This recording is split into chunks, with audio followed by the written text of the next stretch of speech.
Hello students, welcome back to my YouTube channel. तो आज हम स्टार्ट करने जा रहे हैं एक नया चैप्टर जिसका नाम है रिस्पायरेशन इन प्लांट। तो ज़्यादा टाइम ना वेस्ट करते हुए चलिए स्टार्ट करते हैं। अगर हम देखें जो लिविंग ऑर्गेनिज्म होते हैं इनको ज़रूरत होती है एनर्जी की परफॉर्म करने के लिए जितनी भी लाइफ की एक्टिविटीज़ होती हैं जैसे growth, repair, movement, transport, reproduction और ब्रीदिंग। इन सारे प्रोसेस के लिए लिविंग ऑर्गेनिज्म को एनर्जी की ज़रूरत होती है। एनर्जी जो होती है ये फूड से मिलती है और ब्रीदिंग एक ऐसा प्रोसेस है जिसके अंदर एनर्जी जो होती है रिलीज होती है फ्रूट के द्वारा। रिस्पायरेशन जो होती है ये लिंक्ड होती है, ऑक्सीडेशन ऑफ फूड होता है इसके अंदर और एनर्जी रिलीज होती है। एनर्जी जो होती है ये डायरेक्टली फूड से नहीं, मतलब जो एनर्जी डायरेक्टली फूड से मिलती है उसको डायरेक्टली हम यूज़ नहीं करते, उसको एटीपी की फॉर्म में पहले कन्वर्ट किया जाता है, फिर उसको स्टोर किया जाता है एटीपी की फॉर्म में। मतलब एटीपी का मतलब होता है एडिनोसिन ट्राइफॉस्फेट। एटीपी जो होती है ये एनर्जी करेंसी होती है सेल की। प्लांट, एनिमल, माइक्रोब सारे रिस्पायर करते हैं ये। इवन जो प्लांट होते हैं ये इनके अंदर जो एनर्जी होती है वो कंटिन्यूसली इनको चाहिए होती है। रिस्पायरेशन दिन और रात दोनों टाइम मतलब चलती रहती है लिविंग ऑर्गेनिज्म के अंदर। अगर रिस्पायरेशन नहीं होगी तो लाइफ पॉसिबल नहीं होगी। ठीक है, अगर हम देखें तो ग्लूकोज, ऑक्सीजन मिलकर कार्बन डाइऑक्साइड, वाटर और एटीपी प्रोड्यूस होगी जो एनर्जी करेंसी होती है। इस प्रोसेस को कहा जाता है रिस्पायरेशन। ठीक है, अब देखते हैं सोर्स ऑफ एनर्जी, मतलब एनर्जी कहाँ से मिलती है। तो ग्रीन प्लांट जो होते हैं ये प्रिपेयर करते हैं अपना खाना फोटोसिंथेसिस प्रोसेस के द्वारा। फोटोसिंथेसिस के अंदर ट्रैप किया जाता है लाइट एनर्जी को, लाइट एनर्जी को केमिकल एनर्जी में कन्वर्ट कर दिया जाता है। कार्बोहाइड्रेट जैसे ग्लूकोज ये स्टोर करता है एनर्जी को। ठीक है, जो क्लोरोफिल होती है देखने को मिलती है ग्रीन प्लांट के अंदर, मेसोफिल सेल में, उनमें भी फोटोसिंथेसिस देखने को मिलती है, मतलब फोटोसिंथेसिस होती है क्लोरोफिल के अंदर। ठीक है, नॉन ग्रीन पार्ट जो होता है प्लांट का वो फोटोसिंथेसिस नहीं करते, मतलब उनके अंदर फोटोसिंथेसिस नहीं होती, लेकिन जो ग्रीन पार्ट होता है प्लांट का वहाँ पर फोटोसिंथेसिस होकर जो फूड बनता है वो ट्रांसपोर्ट किया जाता है नॉन ग्रीन पार्ट को। एनिमल जो होते हैं ये हेटरोट्रॉफिक होते हैं, मतलब ये प्लांट पर डिपेंड करते हैं फूड के लिए। हर्बीवोर जो होते हैं ये ऐसे एनिमल होते हैं जो डायरेक्टली मतलब हर्ब्स को खाते हैं, मतलब प्लांट को जो डायरेक्टली खाते हैं उन्हें कहा जाता है हर्बीवोर। कार्निवोर जो एनिमल्स को खाते हैं मतलब उन्हें कहा जाता है कार्निवोर, मतलब जो हर्बीवोर को खाते हैं। हर्बीवोर कौन से हो गए, जैसे जो घास वगैरह खाते हैं जानवर, और जो जानवरों को खाएं मतलब उन्हें कहा जाता है कार्निवोर। ठीक है, मतलब मीट वगैरह जो खाएं। फिर है सेप्रोफाइट्स जो डिपेंड करते हैं डेड मैटर पर, मतलब डेड जो चीज़ें होती हैं उनको खाएंगे। अल्टीमेटली अगर हम देखें तो जितना भी फूड होता है ये फोटोसिंथेसिस से होता है। मतलब सबसे पहले जो होते हैं खाना सबसे पहले बनाया जाता है लाइट एनर्जी को यूज़ करके प्लांट के अंदर। प्लांट को खाते हैं हर्बीवोर, जो जैसे गाय भैंस वगैरह जितनी होगी ये सारे हर्बीवोर होते हैं। फिर है कार्निवोर, मतलब जो इन चीज़ों को खा जाएं, मतलब हर्बीवोर को जो खा जाए उन्हें कहा जाता है कार्निवोर। ठीक है, ऑल ओरिजिनेट फ्रॉम प्लांट, जितनी भी एनर्जी होती है ये ओरिजिनेट होती है, फूड ओरिजिनेट होता है प्लांट से। ठीक है, फोटोसिंथेसिस से सारा कुछ शुरू होता है। ठीक है, अब देखते हैं रिस्पायरेशन क्या होता है। What is respiration? Respiration is the oxidation of food inside the cell, मतलब सेल के अंदर ऑक्सीडेशन होता है उसे कहा जाता है respiration. It release energy store in food molecule. Respiration के अंदर एनर्जी रिलीज होती है जो फूड मॉलिक्यूल के अंदर होती है और ब्रेक किए जाते हैं कार्बन कार्बन बॉन्ड और एनर्जी रिलीज होती है। और इसी ये स्टेप बाय स्टेप, मतलब एनर्जी रिलीज, मतलब एक स्टेप में एनर्जी नहीं रिलीज होती, बहुत सारे स्टेप होते हैं उनमें एनर्जी रिलीज होती है। एंजाइम पाए जाते हैं इन सारी रिएक्शन के अंदर। ठीक है, उसके बाद एटीपी की फॉर्म में एनर्जी को ट्रैप किया जाता है, एटीपी को बाद में तोड़कर और इससे एनर्जी हमें मिलती है। रिस्पायरेशन अगर हम देखें तो ये साइटोप्लाज्म के अंदर भी देखने को मिलती है और माइटोकॉन्ड्रिया के अंदर भी। और जो सब्सटेंस ऑक्सीडाइज होते हैं रिस्पायरेशन के दौरान उन्हें कहा जाता है रिस्पायरेटरी सबस्ट्रेट। ठीक है, जैसे अगर हम देखें आमतौर पर जो यूज़ होता है वो होता है कार्बोहाइड्रेट, जैसे कभी कभी फैट और प्रोटीन भी यूज़ किए जाते हैं रिस्पायरेटरी सबस्ट्रेट की तरह। ऑर्गेनिक एसिड जो होते हैं ये आल्सो, इसको भी रिस्पायर किया जाता है ऑर्गेनिक एसिड को। ठीक है, रिस्पायरेटरी सबस्ट्रेट की तरह भी इसको कभी कभी यूज़ किया जाता है। ठीक है, अब देखते हैं ATP and energy use. Energy जो होती है रिलीज होती है, ये डायरेक्टली यूज़ नहीं की जाती है, हमने पहले भी देखा, इसको एटीपी की फॉर्म में पहले स्टोर करते हैं। एटीपी जो होती है हाई एनर्जी फॉस्फेट के बॉन्ड्स के अंदर देखने को मिलते हैं, इसको तोड़कर एनर्जी मिलती है। एटीपी जो होती है power of cellular activity, cell के अंदर जितनी भी एक्टिविटीज चल रही होती हैं उनको ताकत जो है वो एटीपी की फॉर्म एटीपी की मदद से मिलती है। रिस्पायरेशन जो होती है प्रोवाइड करता है carbon skeleton, carbon skeleton help करता है बायोसिंथेसिस के अंदर। रिस्पायरेशन एसेंशियल होता है मेटाबॉलिज्म के लिए, मतलब सेल के अंदर जो मेटाबॉलिज्म वगैरह रिएक्शन चल रही है उनके लिए रिस्पायरेशन एसेंशियल होता है। एनर्जी फ्लो जो होता है ये कंटिन्यूस रहता है। सेल जो होते हैं ये नहीं सर्वाइव करते, अगर एटीपी नहीं मिलेगी तो सेल सर्वाइव नहीं करेंगे। एटीपी लिंक करती है रिस्पायरेशन को एंड मेटाबॉलिज्म को, और इसलिए जो रिस्पायरेशन है इसको वाइटल प्रोसेस कहा जाता है। ठीक है, तो अब देखते हैं डू प्लांट्स ब्रीथ। क्या प्लांट्स जो होते हैं ये भी ब्रीथ करते हैं, मतलब ये भी सांस लेते हैं प्लांट्स। प्लांट जो होते हैं इनको ऑक्सीजन चाहिए होता है रिस्पायरेशन के लिए और ये रिलीज करते हैं कार्बन डाइऑक्साइड रिस्पायरेशन के बाद। प्लांट के पास लंग्स नहीं देखने को मिलते, जैसे एनिमल्स के अंदर लंग्स देखने को मिलते हैं ह्यूमन के अंदर, ऐसे प्लांट्स के अंदर लंग्स नहीं होते रिस्पायरेशन के लिए। गैसेज एक्सचेंज होती है डिफ्यूजन के प्रोसेस के द्वारा। स्टोमेटा जो होते हैं हेल्प करते हैं गैसेज एक्सचेंज में। लेंटिसल जो होते हैं जो वुडी स्टेम होती हैं, बड़े बड़े प्लांट्स की जो स्टेम वुडी होती है उनके अंदर लेंटिसल देखने को मिलते हैं जो गैसेज एक्सचेंज में हेल्प करते हैं। हर प्लांट का जो पार्ट होता है उसका गैसेज एक्सचेंज होता है, वो खुद अपना इंडिपेंडेंटली गैसेज एक्सचेंज करता है। जो नॉन ग्रीन पार्ट होता है प्लांट का वहाँ पर फूड को, मतलब जो ग्रीन पार्ट है प्लांट का वो फूड को सिंथेसाइज करके नॉन ग्रीन पार्ट को पहुँचा देगा। तो लॉन्ग डिस्टेंस तक ट्रांसपोर्ट नहीं किया जाता गैसेज़ को। प्लांट रिस्पायर करता है स्लोअर देन एनिमल्स, मतलब हमारे कंपैरिजन अगर देखें जो प्लांट होता है इनकी रेट ऑफ रिस्पायरेशन जो होती है ये आस्था होती है एनिमल्स के कंपैरिजन में। ऑक्सीजन जो होती है फोटोसिंथेसिस में रीयूज़ हो जाती है, और लीव्स जो होते हैं ये हैंडल करते हैं मोस्ट गैसेज एक्सचेंज। जैसे लीफ के अंदर हम देखें, टोमेटो हमने देखा जो है गैसेज एक्सचेंज में हेल्प करता है। रिस्पायरेशन जो होती है सारे प्लांट्स के पार्ट के अंदर हमें देखने को मिलती है, जो ग्रीन पार्ट होते हैं, ठीक है, प्लांट के।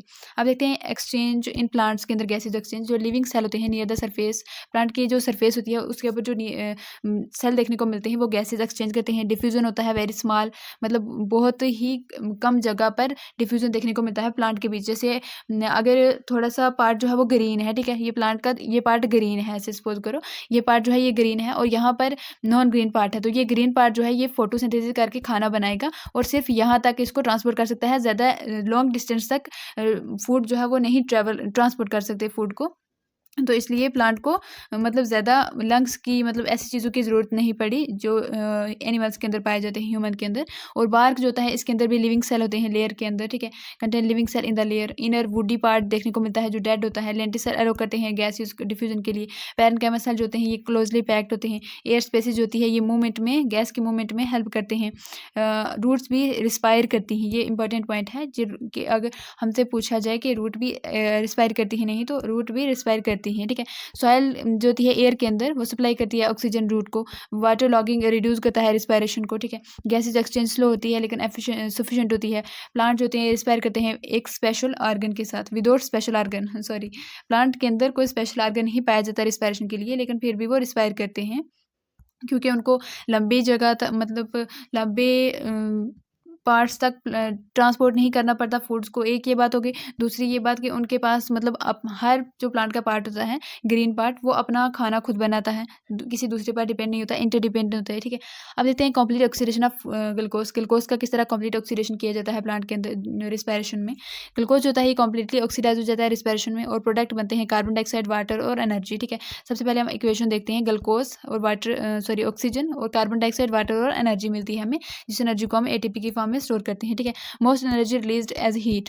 कुछ एनर्जी जो होती है जब रिस्पायरेशन होती है तो बहुत सारी एनर्जी जो होती है रिलीज हो जाती है हीट की फॉर्म में। हीट एनर्जी के नॉट डायरेक्टली यूज, इसको हम डायरेक्टली यूज नहीं कर सकते। और स्टेप वाइज ऑक्सीडेशन की जाती है ग्लूकोज मालिक्यूल पे, ग्लूकोज के मालिक्यूल के ऊपर या रिस्पायरेटरी सबस्ट्रेट के ऊपर। तो एनर्जी को ट्रैप किया जाता है स्टेप बाय स्टेप। एटीपी जो होती है ये सिंथेसाइज होती है किसी, मतलब हर स्टेप के अंदर नहीं, कोई सब स्टेप होंगे जहाँ पर एनर्जी रिलीज होगी और कुछ स्टेप ऐसे भी होंगे रिस्पायरेशन के दौरान जहाँ पर एनर्जी फॉर्मेशन होगी, एटीपी की फॉर्मेशन होगी, ठीक है। Sudden release would damage cell. अगर एक ही बार एनर्जी अगर रिलीज हो जाएगी रिस्पायरेशन के दौरान तो डैमेज हो जाएंगी सेल। कंट्रोल रिएक्शन होती है, ये जरूरी होता है। स्टेप वाइज प्रोसेस होता है रिस्पायरेशन और एंजाइम से कंट्रोल होता है। अब देखते हैं aerobic and anaerobic respiration. Aerobic respiration जिसमें ऑक्सीजन यूज होता है, ठीक है। रिस्पायरेशन जो होती है ये अकर विद ऑक्सीजन, ऑक्सीजन के साथ होगी और विदाउट ऑक्सीजन भी हो सकती है। एरोबिक रिस्पायरेशन ऑक्सीजन यूज होगी। एनारोबिक रिस्पायरेशन जो ऑक्सीजन के बगैर होगी। अर्ली लाइफ अगर हम देखें तो जो सबसे पहली लाइफ अर्थ पर देखी थी वो सर्वाइव करती थी विदाउट ऑक्सीजन, ठीक है। और कुछ ऑर्गेनिज्म जो होते हैं लिव करते हैं एनारोबिक हैबिटेट के अंदर, जिन्हें कहा जाता है फैकल्टेटिव एनारोब्स। और कुछ जो होते हैं ऑब्लिगेटिव एनारोब्स होती हैं, ऑब्लिगेट एनारोब, ठीक है। अब देखते हैं cell are partially oxidise glucose. Cell जो होते हैं ये कुछ सेल जो होते हैं ये पार्शली ऑक्सीडाइज करते हैं ग्लूकोज को और पार्शल ऑक्सीडेशन ऑफ ग्लूकोज से बनता है पायरुवेट। इस प्रोसेस को कहा जाता है ग्लाइकोलिसिस, ठीक है। सेल को पार्शली ऑक्सीडाइज किया जाता है ग्लूकोज से और पायरुवेट, ये रिपीट हो गया यहाँ पर। तो जो ग्लाइकोलिसिस होता है ये यूनिवर्सल प्रोसेस होता है। आप देखते हैं ग्लाइकोलिसिस। ग्लाइकोलिसिस जो होता है मतलब स्प्लिटिंग ऑफ शुगर, मतलब जो ग्लूकोज होता है उसको तोड़ा जाता है ग्लाइकोलिसिस के अंदर। साइटोप्लाज्म के अंदर देखने को मिलता है, सारे लिविंग ऑर्गेनिज्म के अंदर देखने को मिलता है glycolysis.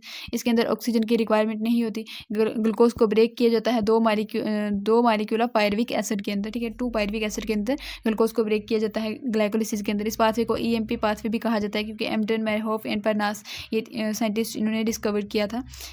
It anaerobes it is only the pathway, it मतलब इसके अंदर ऑक्सीजन नहीं यूज होती। Plant glucose come from sucrose. जो प्लांट के अंदर ग्लूकोज आता है, प्लांट के अंदर जो ग्लूकोज है ये सुक्रोज से मिलता है।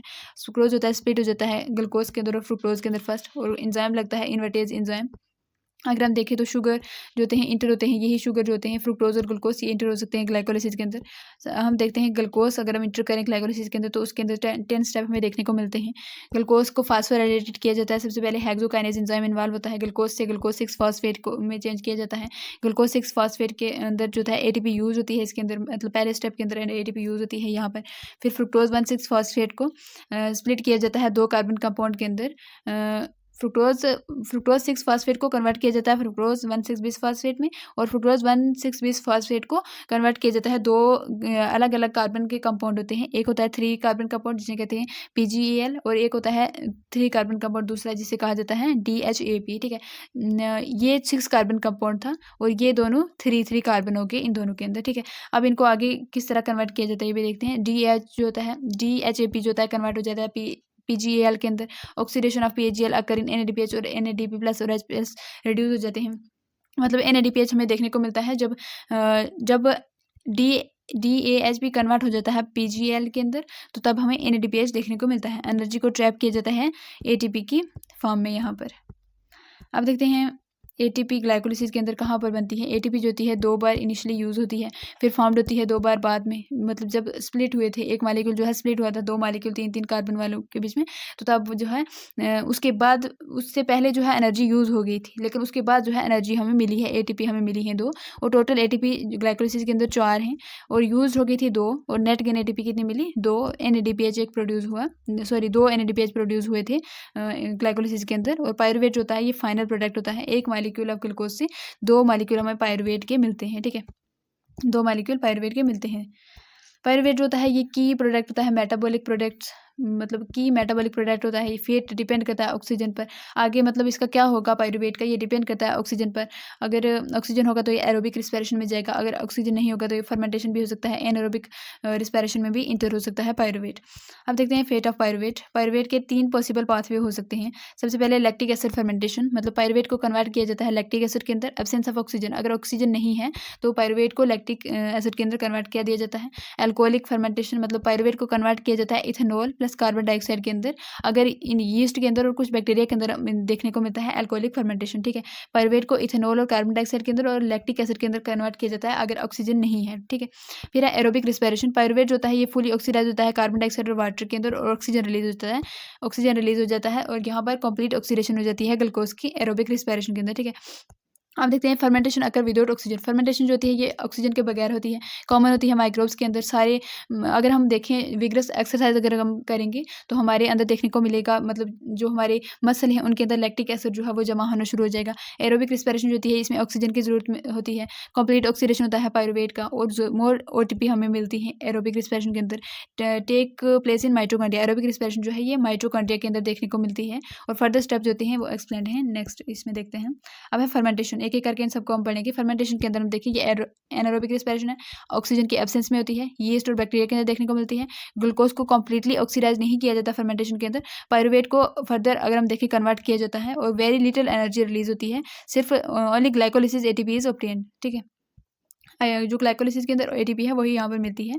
2 टाइप की फर्मेंटेशन होती है, एक होती है एल्कोहलिक फर्मेंटेशन, एक होती है लैक्टिक एसिड फर्मेंटेशन। दोनों के अंदर रीजनरेट किया जाता है NAD+ को, और NAD+ नीडेड फॉर NADPH।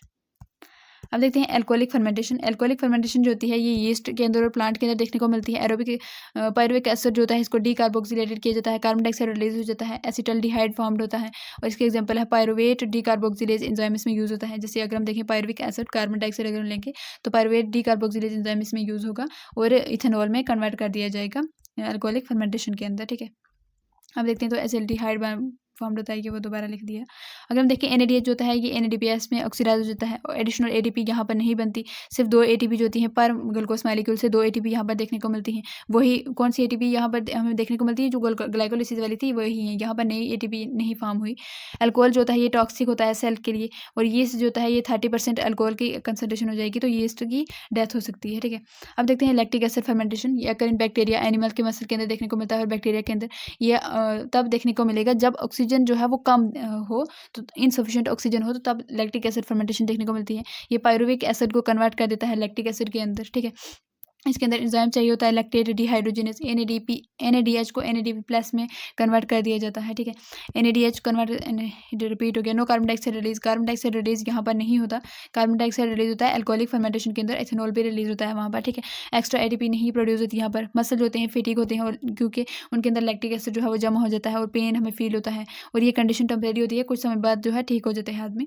उसके बाद ऑक्सीजन जो होती है debit created cleared when oxygen return, जब ऑक्सीजन मतलब दोबारा आ जाती है मसल के अंदर, तो फिर जो दर्द वगैरह है लैक्टिक एसिड की वजह से जो दर्द होता है मसल के अंदर वो ख़त्म हो जाता है। तो अब देखते हैं एनर्जी यील्डिंग फर्मेंटेशन के अंदर। टोटल एनर्जी अगर हम देखें तो 2 हमें ATP देखने को मिलती है पर ग्लूकोज से। ATP जो होती है ग्लाइकोलिसिस के अंदर जो फॉर्म होती है वही होती हैं, और ये इनसफिशिएंट प्रोसेस होते हैं। लेस देन 7% एनर्जी जो होती है फर्मेंटेशन के अंदर यूटिलाइज हो जाती है, और कुछ एनर्जी जो होती है हीट की फॉर्म में भी लॉस हो जाती है।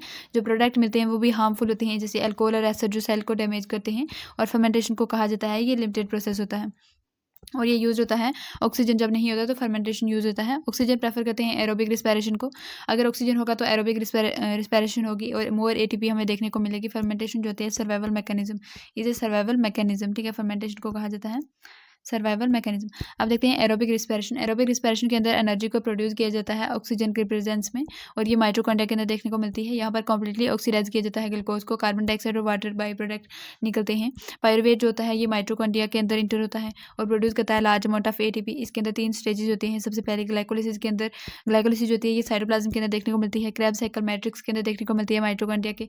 फिर ETC जो होती है इनर मेम्ब्रेन में देखने को मिलती है। ऑक्सीजन जो होता है ये फाइनल इलेक्ट्रॉन एक्सेप्टर होता है एरोबिक रिस्पायरेशन के अंदर, और एरोबिक रिस्पायरेशन जो होती है मोस्ट एफिशिएंट होती है रिस्पायरेशन।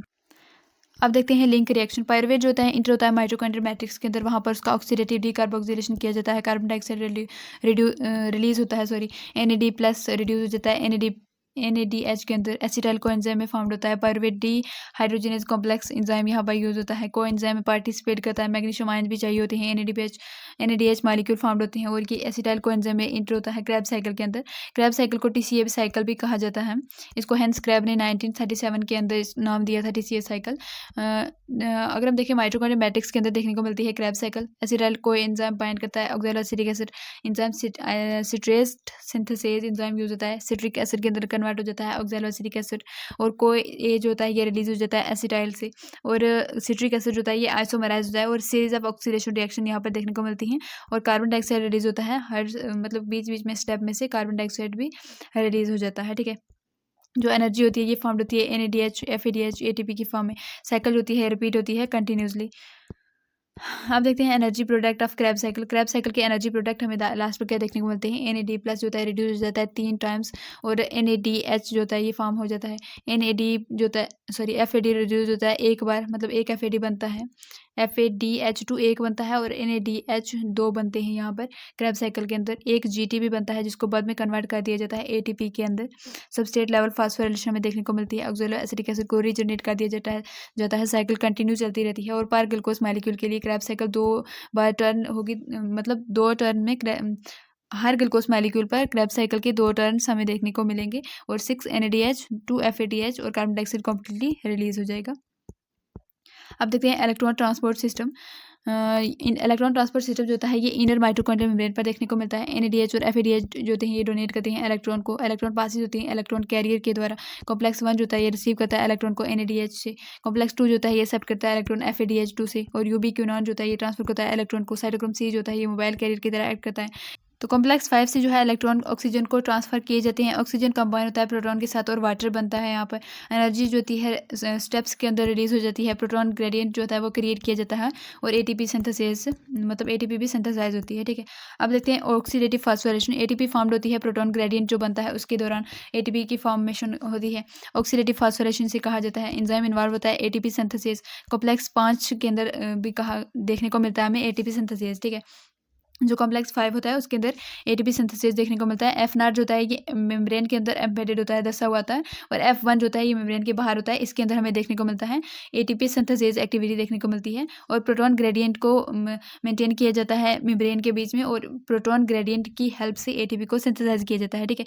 ATP जो होती है ATP सिंथेसिस के 2 पार्ट होते हैं, जैसे हमने देखा डायग्राम के अंदर। F0 जो फॉर्म करता है प्रोटॉन चैनल, F1 जिसके अंदर ATP सिंथेसिस देखने को मिलता है। प्रोटॉन जो होते हैं ये मूव करते हैं ड्रॉन द ग्रेडियंट, मतलब ग्रेडियंट से दूसरी तरफ मूव करते हैं प्रोटॉन, और एनर्जी रिलीज होती है वो एटीपी की फॉर्म में, तो उस एटीपी की फॉर्म में स्टोर कर देते हैं उसको। ऑक्सीजन जो होता है फाइनल एक्सेप्टर होता है यहाँ पर, विदाउट ऑक्सीजन ईटीएस स्टॉप हो जाएगी, मतलब इलेक्ट्रॉन ट्रांसफर चेंज होती है, ये ऑक्सीजन के बगैर नहीं चलेगी। और ये रिस्पायरेशन, ये था रिस्पायरेशन का प्रोसेस, ठीक है। अब देखते हैं रिस्पायरेटरी बैलेंस शीट।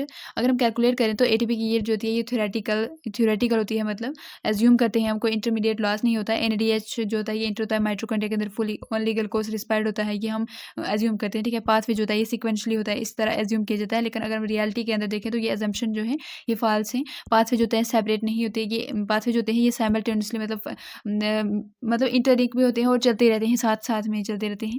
इंटरमीडिएट जो होते हैं विथड्रॉन होते हैं। एक्चुअल एटीपी यील्ड जो होती है वेरी करती है, मतलब कौन से सेल के अंदर चल रही है रिस्पायरेशन, कहाँ पर चल रही है, ये वेरी करती है कितनी एटीपी बनेगी। थ्योरेटिकल अगर हम देखें तो एटीपी वो 38 एटीपी मिलती हैं पर ग्लूकोज मालिक्यूल एरोबिक रिस्पायरेशन में, ठीक है।